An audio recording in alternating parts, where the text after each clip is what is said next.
There's a huge company out there, it's taken over the world just about, it's called the pharmaceutical company. Yep. And it's a company that is not based on truth. And I do recognise that in a crisis a drug can save a life, but we're not talking about that, we're talking about disease. To me and say, 10 years ago I had breast cancer. They took my breast, they gave me chemotherapy, radiotherapy, and said I was totally healed. And yet 2 years after that, I got bone cancer. They did more chemotherapy, radiotherapy. And then 2 years later, I got brain cancer and liver cancer. Were they totally healed? No. And this lady said to me, it was very sad because when she came to us, she was in advanced stages. She said, I did not want to do this. My gut feeling was against this, but my family pressured me. Now, why did the family pressure her? Yeah, and they love her. And you know what else? They don't know any other way. Just amazes me how much faith people put in the medical profession, people put into doctors. Oh, if only that faith were put into God. I'm going to be having a look at the other #1 killer in the world today. We looked at heart disease, strokes, the #1 killer, but there's another one that's neck to neck, and that is cancer. And never have cancer rates have been what they are today. And my husband believes that in another 20, hopefully 10 years, we're going to look back on today and consider that medicine was in the dark ages concerning cancer. According to the American Cancer Society's Global Cancer Statistics 2024 report, an estimated 20 million new cancer cases were diagnosed worldwide in 2022, with 9.7 million resulting in death. Why is it that in an age of medical advancements, cancer rates are at their highest?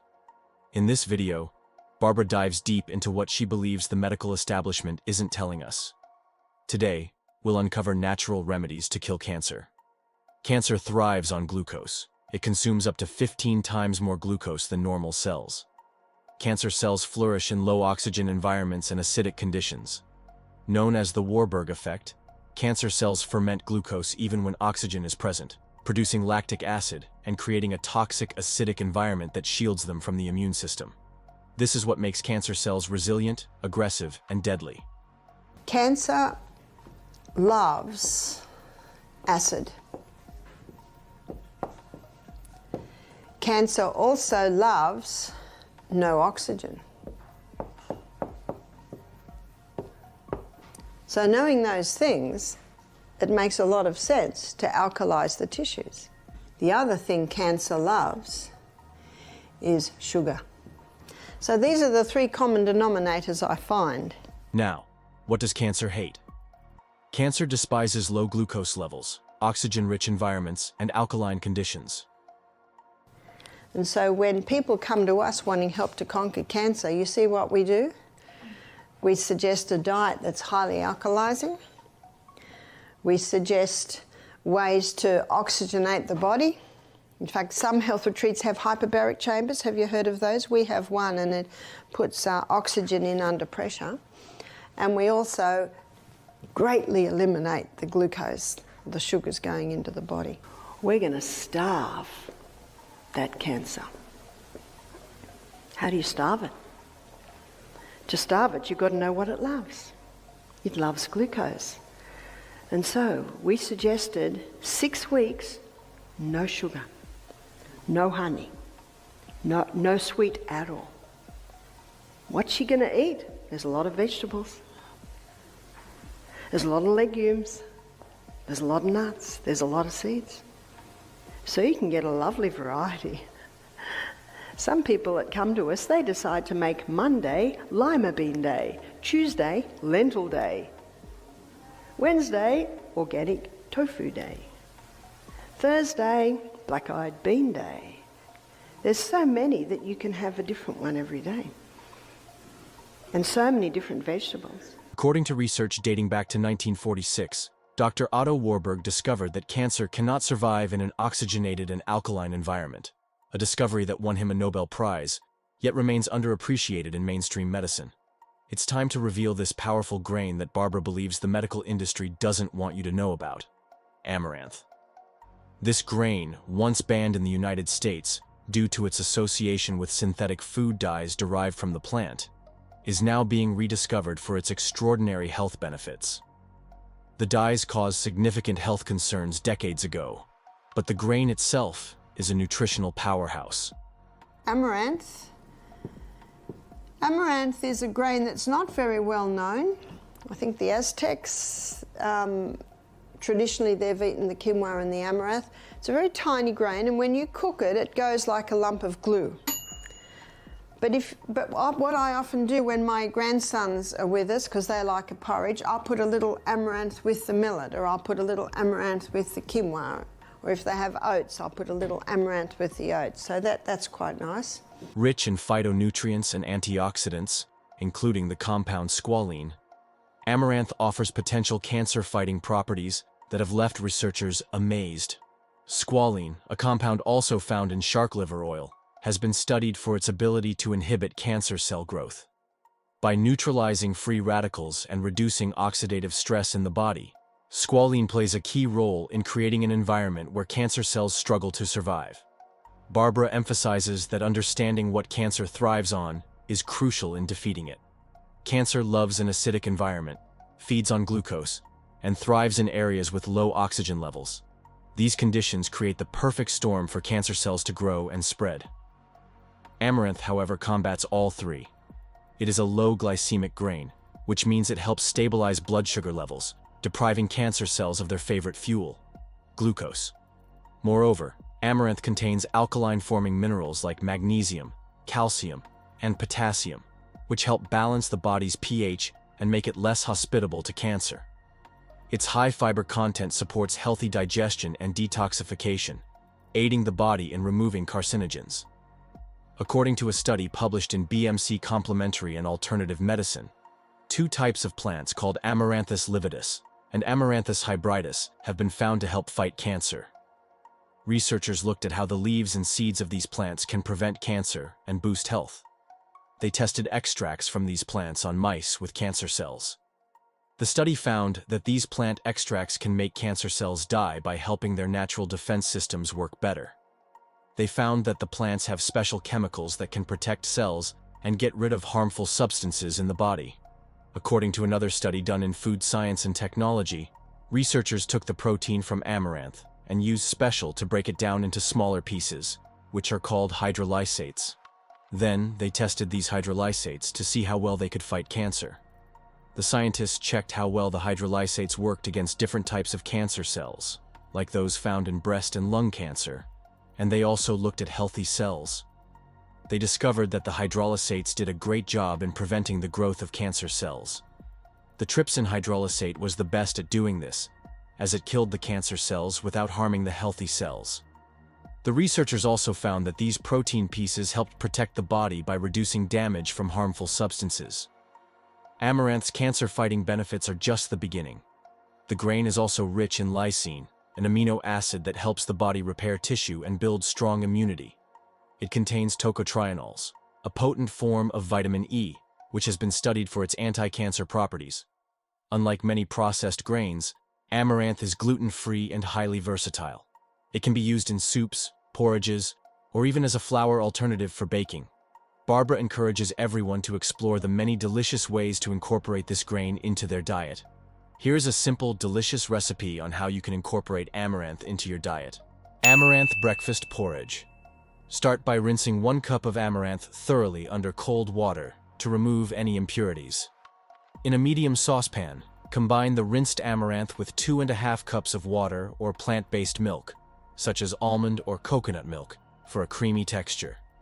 Bring the mixture to a boil, then reduce the heat to low, cover, and let it simmer for about 20 minutes, stirring occasionally until the amaranth absorbs the liquid and reaches a porridge-like consistency.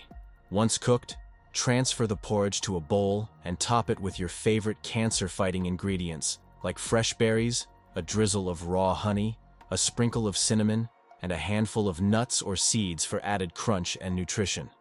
This hearty and nutrient-packed breakfast is an excellent way to start your day while supporting your health. Here's another simple and delicious recipe for a dessert or snack featuring amaranth. To make amaranth chocolate pudding, start by rinsing half a cup of amaranth under cold water. In a medium saucepan, combine the amaranth with 1.5 cups of almond milk or any plant-based milk of your choice. Bring the mixture to a boil, then reduce the heat to low and let it simmer for about 20 minutes, stirring occasionally until the amaranth becomes soft and creamy. Once cooked, stir in 2 tablespoons of unsweetened cocoa powder, 2 to 3 tablespoons of raw honey or maple syrup for natural sweetness, and a teaspoon of vanilla extract. Mix well until the cocoa is fully incorporated and the pudding has a smooth consistency. To serve, transfer the pudding to small bowls or jars and let it cool slightly. For an extra touch of flavor and nutrition, top it with fresh berries, a sprinkle of shredded coconut, or a handful of chopped nuts. This amaranth chocolate pudding is a guilt-free indulgence that is rich in antioxidants, fiber, and essential minerals, making it a wholesome way to satisfy your sweet tooth while supporting your overall health. Store any leftovers in the refrigerator for up to 3 days, and enjoy it as a dessert or snack any time of the day. Beyond amaranth, Barbara highlights other critical foods and lifestyle changes that create an environment where cancer cannot thrive. The World Health Organization emphasizes that maintaining a healthy diet is crucial for cancer prevention. They recommend consuming at least 400 grams of fruits and vegetables daily to reduce the risk of non-communicable diseases, including certain cancers. What should be on the bottom rung of the triangle? Vegetables. There's no limit on the vegetables. We'll put fruit in here because for some people they can eat more fruit than others. If someone has diabetes, someone wants to lose weight, someone wants to conquer their cancer, then the fruit needs to come down a little bit. Probably not a surprise to you to hear me only put 3 rungs on my triangle. Then the legumes and the seeds. Pumpkin seeds, sesame seeds, and the grains. I put the grains up the top of the middle rung. And then right up the top, we've got our nuts. Nuts are delicious, but don't overdo them. We've got our nuts, we've got our oils, we've got our MSs, maple syrup, we've got our honeys. They are very concentrated foods, but you don't need very much. Dark leafy greens like kale, spinach, and Swiss chard are nutritional powerhouses packed with chlorophyll, a compound that not only gives these plants their vibrant green color, but also plays a vital role in health. Dark green leafy vegetables. Dark green leafy vegetables are very high in the alkaline minerals. We should be eating dark green leafy vegetables every single day. Have you had a nice big dark green salad today? Some people say, oh, but it's hard in the winter when it's cold. Well, you can heat up your salad with cayenne pepper and crushed garlic. I can assure you it'll heat it up. You see, raw food will deliver what cooked won't, and cooked will deliver what raw won't. We need to be having, well, what I aim for is I aim for a 50 cooked and a 50 raw, and that will give a nice balance. Whether the food be cooked or whether the food be raw, it doesn't change the acid alkaline, because it's the minerals in the plant that determine how it is burnt in the cell. Vegetables. Vegetables also have an alkaline effect. Now, before I define vegetables, let me just go back to dark green leafy vegetables. Now, this explains why things like green barley, spirulina, wheatgrass, green smoothies have become popular, because they are so alkaline. And as you can see from here, it is an acid environment basically that breeds disease. So we can do a lot to alkaline the tissues of our body by eating more greens. Vegetables. Most vegetables are alkaline forming, but there is a question mark with one group of vegetables. So one group of vegetables, for some people, has an acid effect, and for some people it has an alkaline effect. That's the tomato, it's the nightshade group of vegetables, capsicum, sweet pepper, and potato. And I'm not referring to the sweet potato, but in New Zealand you call it kumara, don't you? But in Australia we call it the sweet potato. I'm not referring to that, I'm referring to what's commonly called the Irish potato. These are from the nightshade family, and if someone has an inflammatory condition in their body and they eat these foods, it can accelerate the inflammation. Let me give you the story of a lady and her husband that came to our health retreat. They were in their probably early to mid 70s, and the lady said to me, do you know, 2 years ago we booked ourselves into an aged care facility. She said we were late 60s. She said, we're both a bit overweight. She said, I had quite a bit of arthritis. My husband had some gout. And our daughter gave us a set of your DVDs. She said, we watched them. We learn about exercise, drinking more water, breakfast like a king, lunch like a queen, tea like a pauper. We heard the acid alkaline and about the nightshades, and we thought, we're retired now, we can do what we want. Let's give this a go. She said within 6 months, they'd both lost 10 kilos. She said the pain from her arthritis had gone. She was off all her medication. Even the joints were going back to normal. Did everyone hear that? The joints in a lady in her late 60s are going back to normal. She said, we booked out of aged care. She said, we bought a big van and a car and we decided to travel Australia. And they got to mid-east coast, came into our health retreat, which is about an hour off the highway, and spent a week with us doing our health program. You could not wipe the smile off this lady's face. She said, I'm early 70s now. She said, I feel better now than I felt in my 40s. How many people don't realise how good they could feel? Life should be good. Right up till the day we die. And there is a formula. She said to me, I haven't eaten any of these foods for a year now, for over a year now. She said, do you think I could start eating them? I said, give it a try. Who will tell her? Her body will tell her. How will her body tell her? Well, some people say as soon as they eat some of those foods, the joints start aching.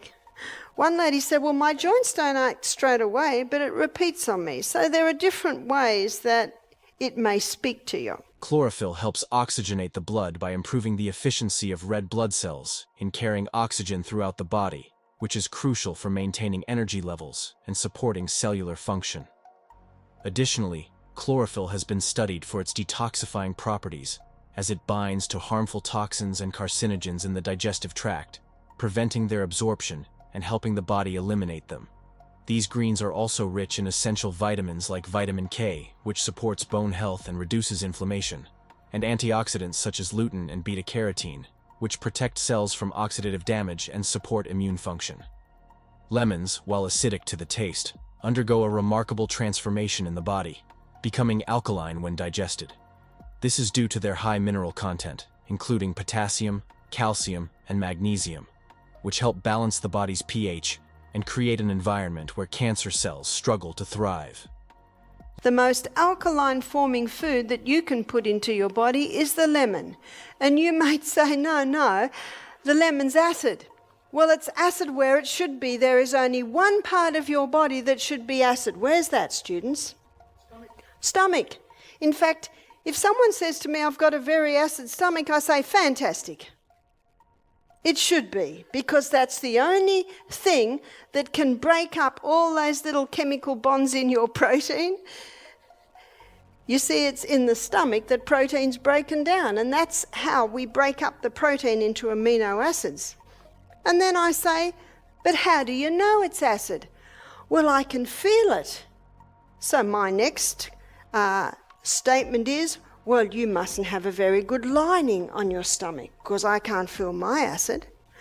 Well, why would someone have a thin lining on their stomach? Because of dehydration. Our stomach has a thick mucosa lining on it. And when we're dehydrated, that's one of the first places that the lining is taken from. Because in dehydration, our body goes into a form of drought management.